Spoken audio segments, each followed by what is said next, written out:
정도가 학교폭력을 경험했다고 해요. 근데 여기에 이제 대답하지 않는 학생까지 하면 학교폭력의 피해자 훨씬 더 많다고 볼 수가 있는 거죠. 엄청난 숫자네요. 그게 정말 슬픈 게 보면은 한 사람이 이제 그 아이를 뭐 이제 따돌림을 하고 싶어 하는 생각을 갖고 있어요. 그러면 했을 때 옆에서 봤을 때 친구들이 이건 아니라고 생각하지만 자기도 그럼 따돌림을 당할까봐 말을 못하고 침묵하는 경우가 많잖아요. 법적인 제도가 좀 탄탄하면 그렇게 하지 말라고 얘기할 수 있고 법대로 너 네. 그러면 구속이야. 너 그러면 처벌받아. 이러면 하지 않지 않을까 싶어요. 네. 그래서 이제 가장 이제 중요한 건 뭐냐면 이 학교폭력을 알리는 거예요. 맞아요. 알리지 않고 그냥 혼자서 그냥 끙끙거리면 그게 계속해서 더 심해질 수가 있거든요. 그래서 일단은 학교에 제일 먼저 연락을 해야 됩니다. 담임 선생님한테 알리는 게 좋고요. 그러면은 이제 바로 학교폭력 대책자치위원회를 소집합니다. 줄여서 이제 학폭이라고 하는데 이 학폭위에서 이 가해 학생이 어떤 그 죄를 저지른 것 같다 그러면 징계 처분을 내릴 수가 있어요. 징계 처분이 나면 이제 학교 생활기록부에도 기재가 되고요. 맞아요. 그다음에 피해자에 대한 보호 그런 조치도 일어나게 되는데 근데 이제 신고가 쉽지가 않아요. 왜냐하면 피해 학생 같은 경우에는 신고를 하게 될 경우에는 더 큰 보복을 당할까봐 또 따돌림을 당할까봐 신고를 못하는 거예요.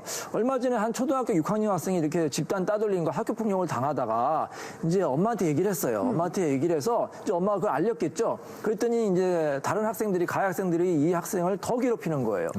그래서 이 피해 학생이 한쪽 바지에는 한쪽 바지 주머니에는 자기들을 이제 폭행한 그런 가해자의 명단을 적어놓고 또 다른 주머니에는 자기를 보호했던 자기랑 이제 자기를 그래도 지켜줬던 친구들의 이름을 적은 쪽지를 넣고 극단적인 선택을 하는 그런 안타까운 사건도 있었습니다.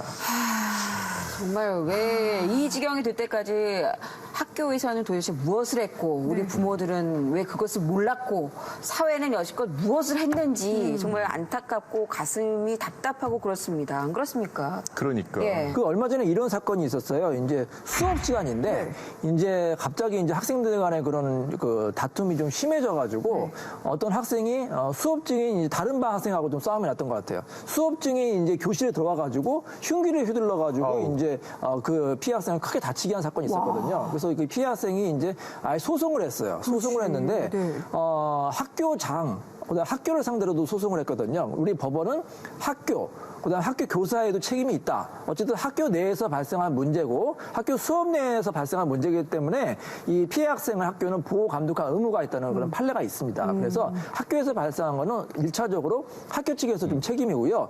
또 이제 그렇다고 해서 학부모가 이제 자유로워지는 건 아니에요. 학부모도 집에서 이제 아이들에 대해서 교육을 잘 시킬 의무가 있기 때문에 민사적인 소송을 하면 학부모도 책임을 질 수도 있습니다. 아니 근데 저는 그 굉장히 쉬운 방법이 있어요. 어떤 방법이요? 아니 이거 학교폭력은 가해자를 퇴학은 그렇다 하더라도 다른 학교로 보내버리는 거예요.